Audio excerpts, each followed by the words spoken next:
दोस्तों falcon Riders में आपका स्वागत है। और ये जो वीडियो है मैं इन्फॉर्मेशन लेकर आया हूँ रिगार्डिंग अटल टनल। अटल टनल के बारे में मैं सारी इन्फो आपको बताऊंगा, कहाँ से कहाँ जाती है, कितना डिस्टेंस है पुराने वाले रास्ते में और नए वाले रास्ते में, कितना अंतर आ जाता है किलोमीटर का, और कितना अंतर आता है टाइम को लेके जाने में। और आपके पेट्रोल के बारे में भी बताऊँगा, अगर आपको स्पीति जाना है तो आप पेट्रोल कैसे कैरी कर सकते हैं, और मैं बताऊँगा रोहतांग परमिट के बारे में इस वीडियो में। तो ठीक है, काफ़ी सारी इन्फॉर्मेशन होगी इस वीडियो में, जुड़े रहिए, कहीं जाइएगा मत।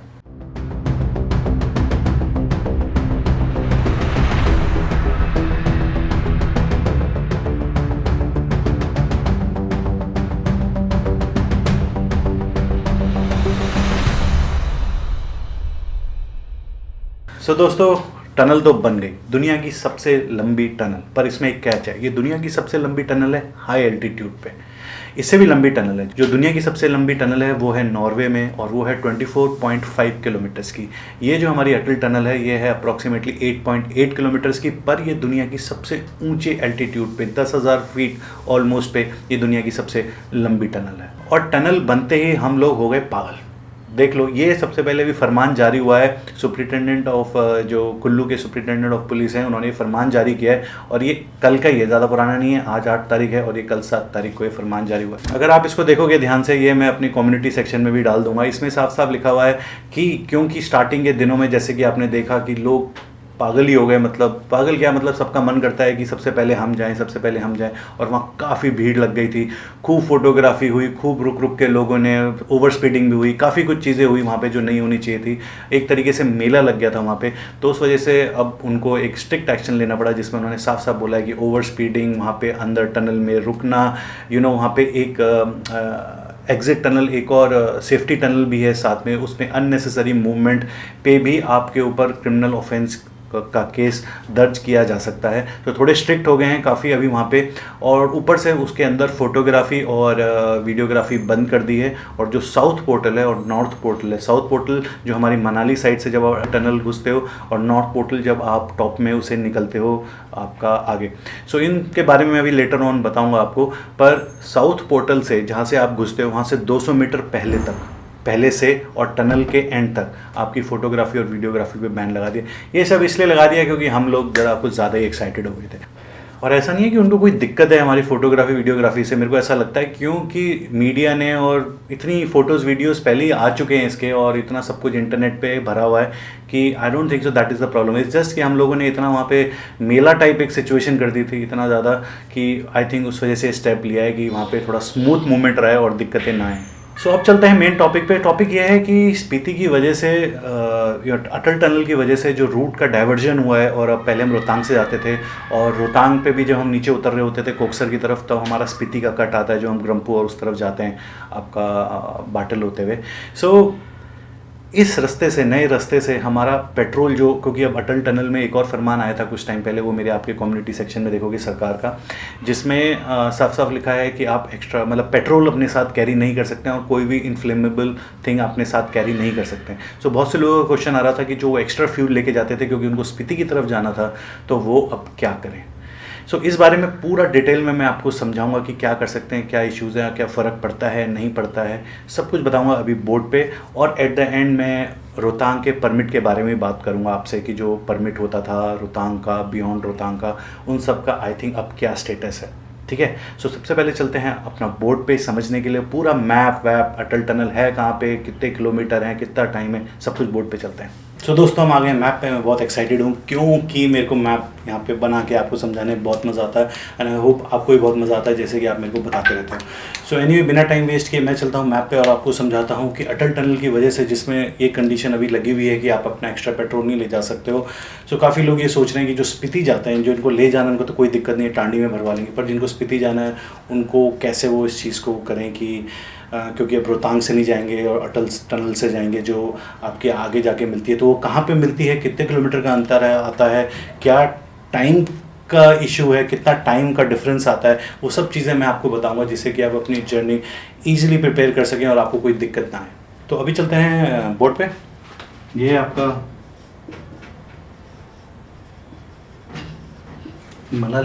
मनाली से आप थोड़ा सा ऊपर जाओगे, एक जगह आती है पचान नाम से। पाचान है या पाशलान है, आई एम डोंट नो, पर आई थिंक पहचान ही है। वो हाईवे पे ही आती है और वहाँ से बेसिकली रास्ता कटता है आपका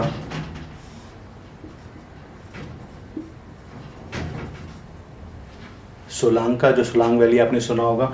और जो लेह वाला रास्ता है जिससे हम हमेशा जाते हैं, वो आपका रास्ता यहाँ से सीधे होते हुए महारई होते हुए और आपका रोहतांग जाता है, और रोहतांग से आप नीचे उतर के कोकसर आते हो। बेसिकली ये आपका महारई होते हुए रोहतांगला, और वहाँ से जब आप नीचे उतरते हो तो पहले एक स्पीति वाला कट आता है जहाँ से हम स्पीति ग्रम्पू वाला रास्ता, और फिर नीचे आके कोकसर आता है।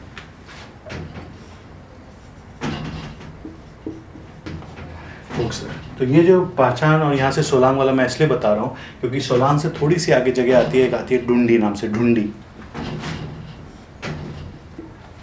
ढूंढी, तो बेसिकली ढूंढी वो जगह है जहाँ से अटल टनल का साउथ पोर्टल है, मतलब यहाँ से अटल टनल स्टार्ट होती है और ऊपर तक जाती है, जो आपके कोकसर से जो टांडी वाला रास्ता है जिसमें सिस्सू पड़ता है वहाँ पे जाके मिलती है। ठीक है, सो आपका ढूंढी जो है उसको साउथ पोर्टल बोलते हैं, और जो ऊपर जाके जहाँ मिलेगी हाईवे पे, ले वाले हाईवे पे, उसको नॉर्थ पोर्टल बोलते हैं। तो यहाँ से अटल टनल ऐसे जाएगी सीधे, और ये है आपका सिस्सू। सिस्सू से थोड़ा सा पहले ये रोड मिलती है और सिस्सू से आगे जाके आता है टांडी। यहाँ पे हमारा पेट्रोल पंप है।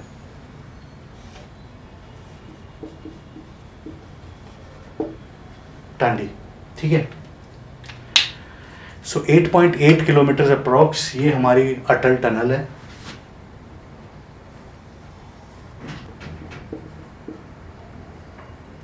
तो ये है हमारी अटल टनल, ठीक है। सो अब आप ये सोच रहे होंगे कि यहाँ से जाएंगे, यहाँ पे स्पीति वाला जो एक कट है, बेसिकली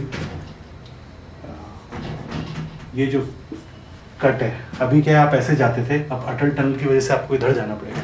पर आपको अगर एक मैं बात बताऊं कि मनाली से अगर आप इस जगह पे आते हो तो ये 65 किलोमीटर्स है, अप्रॉक्सीमेटली 65 किलोमीटर्स है। पर अगर आप पाचान, सोलांग, ये अटल टनल होते हुए यहाँ पे आते हो तो वो सिर्फ 45 किलोमीटर्स है। यस, वो लगता बड़ा है, पर बेसिकली रोहतांग में जो आप ऐसे ऊपर जाते रहते हो वो किलोमीटर्स बढ़ते रहते हैं। यहाँ पे ऐसा कुछ है नहीं, अटल टनल तो बिल्कुल स्ट्रेट है, हाईवे, तो काफ़ी किलोमीटर्स बचते हैं। तो यहाँ से अगर आप ऐसे जाओगे तो वो सिर्फ 45 किलोमीटर्स है, ठीक है। तो 20 किलोमीटर आपके यहाँ पे बचे, plus plus plus plus. Manali से आपको इस पॉइंट तक आने के लिए मतलब 3 घंटे तो कहीं नहीं गए, एक्चुअल में 3 घंटे तो कहीं नहीं गए। अगर आप कहीं रुकोगे नहीं, ज़्यादा वादा नहीं रुकोगे, ब्रेक नहीं लोगे, तो 3 घंटे कहीं नहीं गए, 4 घंटे भी लग सकते हैं। सो इस तरफ से अप्रॉक्सीमेटली 4 घंटे और इस तरफ से 1.5 घंटे, तो बहुत टाइम बचता है, बहुत टाइम बचता है।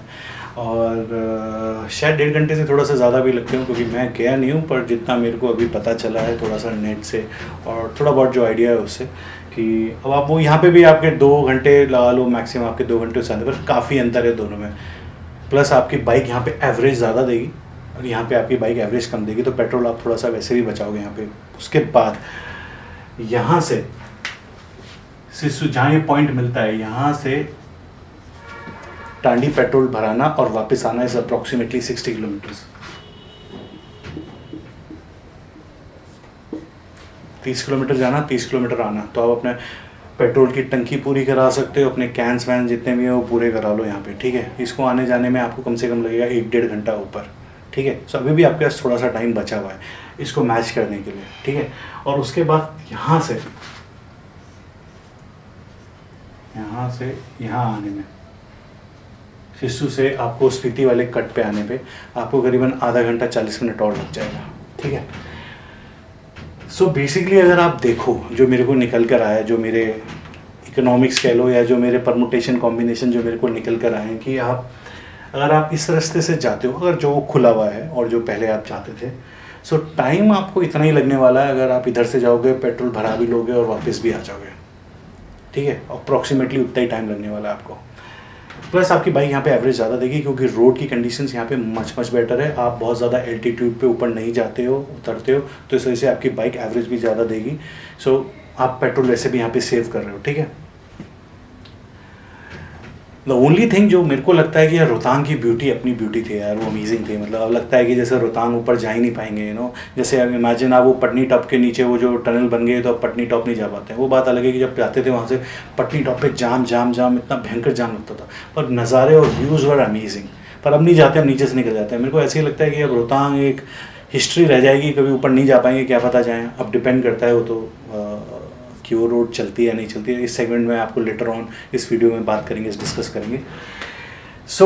हम आ गए यहाँ पे। मेरे को लगता है कि अगर आप इस रास्ते से जाओगे और टांडी से पेट्रोल भरा के वापस आ जाओगे, थोड़े से किलोमीटर आपको एक्स्ट्रा पड़ेंगे। जैसे कि यहाँ पे आप 65 किलोमीटर्स हैं, यहाँ से आप अगर आप यहाँ पे जाओ तो ये पूरा यहाँ तक 45 है, इसमें से 10-12 किलोमीटर निकाल दो तो करीबन 30 किलोमीटर, आना जाना 30-30 60 90 और ये करीबन 100, तो 105 किलोमीटर आपको ये पड़ेगा और ये 65 पड़ेगा।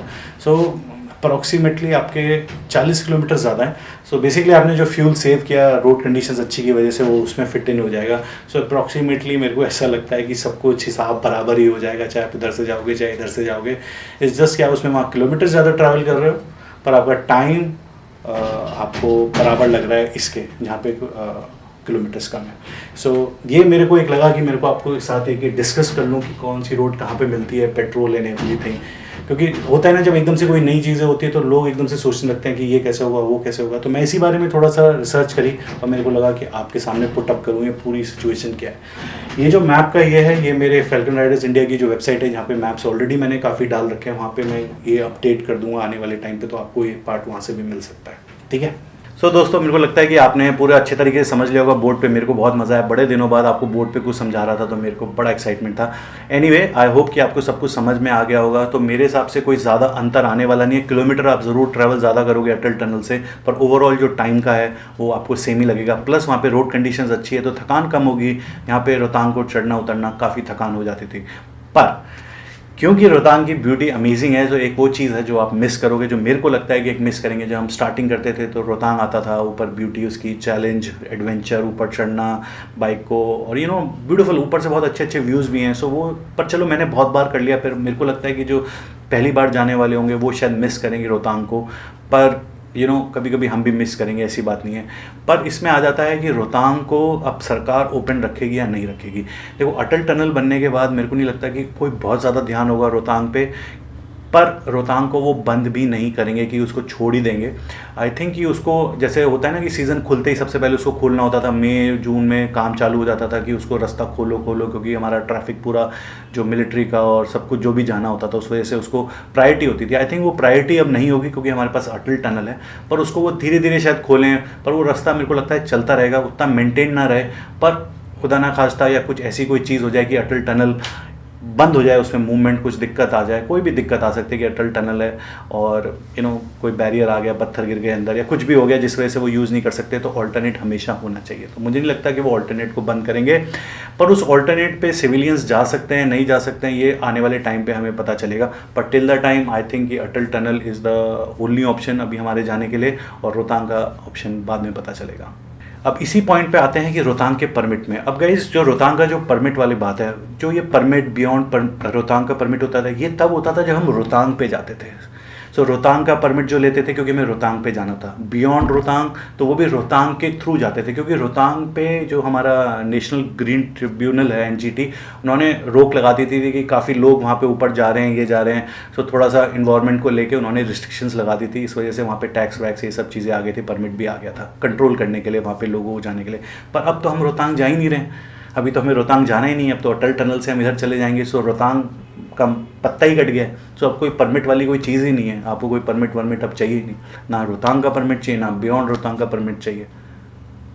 हाँ, पर जो ग्रीन टैक्स लगता है, जो एक अगर मेरा आप परमिट वाला वीडियोस देखोगे, ग्रीन टैक्स लगता है जब आप मनाली साइड घुसते हो, वो डिफरेंट टैक्स है, वो तो अभी भी आपको देना पड़ेगा। पर मुझे नहीं लगता कि अब रोहतांग का और बियॉन्ड रोहतांग के परमिट की कोई ज़रूरत है अगर आप अटल टनल से जा रहे हो। बाकी एंड में मैं ही बोलूँगा कि जब आप लेह वाली साइड से आ रहे होते हो और जब मनाली पहुंचने वाले होते हो, सारा एडवेंचर काफ़ी एडवेंचर हो चुका होता है अपना, काफ़ी जो भी सब होना होता है, फिर लगता है कि बस मनाली आने वाला है, we are back to civilisation और बैक टू नॉर्मल थिंग्स। तो एंड में क्या होता है, रोहतांग में एक लास्ट बैरियर होता था कि भाई एंड में पहुंचने से जस्ट पहले एक और एडवेंचर, एक और एक्सट्रीम कुछ एक होता था। बहुत से लोगों को ऐसा भी लगता था कि यार अब घर आ रहे हैं तो अब बस घर पहुंच जाए। अब एंड में जब वो रोहतांग होता था ना, तो वो किसी किसी के लिए थोड़ा सा एक्स्ट्रा हो जाता था कि यार बस अब पहुँचने वाले हैं और फिर ये। सो आई थिंक उन लोगों के लिए Atal tunnel will be a very amazing thing कि बस जब हम मनाली पहुंचने वाले होते हैं, तो अब वो जो एंड में जो एक एडवेंचर कह लो या थकाने वाला एक स्ट्रेच होता है काफ़ी, वो अब नहीं होगा, फटाफट मनाली पहुंच जाओगे। पर कहीं ना कहीं कुछ लोग ऐसे होते हैं जिनको कतरे कतरे में खून में होता है एडवेंचर, और जिनको लगता है कि यार एडवेंचर ही होता रहे, एडवेंचर ही होता रहे। सो आई थिंक कि वो रोहतांग को मिस करेंगे, और अगर रोहतांग चल रहा होगा, बंद नहीं हुआ होगा, तो मेरे को लगता है कि वो अटल टनल की जगह रोहतांग को ही चूज़ करेंगे। अब आप सोच रहे हो कि मैं क्या चूज़ करूँगा। ये रियली डिपेंड करता है मेरे मूड के ऊपर और मेरे पास कितने दिन है उसके ऊपर। और क्योंकि मैंने रोहतांग काफ़ी बार कर चुका हूँ, अकेला भी कर चुका हूँ, रात को भी कर चुका हूँ, दिन में भी कर चुका हूँ, बहुत पहले 10 साल पहले भी कर चुका हूँ, तो काफ़ी बार कर चुका हूँ, तो काफ़ी मेमोरीज ऑलरेडी मेरे पास है। सो माइट भी मैं अभी आने वाले टाइम में शायद जब भी जाऊँ तो अभी शायद स्किप कर दूँ उसको। पर कहीं ना कहीं यू डिपेंड्स एंड मोमेंट पे क्या मन करे कि लेफ़्ट लूँ या राइट, और लेफ़्ट अटल टनल की तरफ ना लेते हुए मैं एंड मोमेंट पे राइट ले लूँ। यू नेवर नो उस टाइम पे दिमाग में क्या चल रहा होगा। सो आई होप कि आपको ये वीडियो मेरा पसंद आया और सारी इन्फॉर्मेशन आपको पता चल गई हो। सो मेरा हमेशा ये रहता है कि कोई भी इन्फॉर्मेशन, कुछ भी ऐसी चीज़ जो नहीं आई है जिससे कि आपके जो एडवेंचर है उस पर कोई फ़र्क पड़ सकता है, या आप चाह रहे हैं कि उसके बारे में आपको इन्फॉर्मेशन मिले कि आप अपनी प्लानिंग सब कुछ अच्छे से कर सकें। सो यही वीडियो का रीज़न था ये बनाने का, और आई होप कि आपको अच्छा लगा। So till next video, do whatever you want to do guys, have fun, enjoy, bye bye.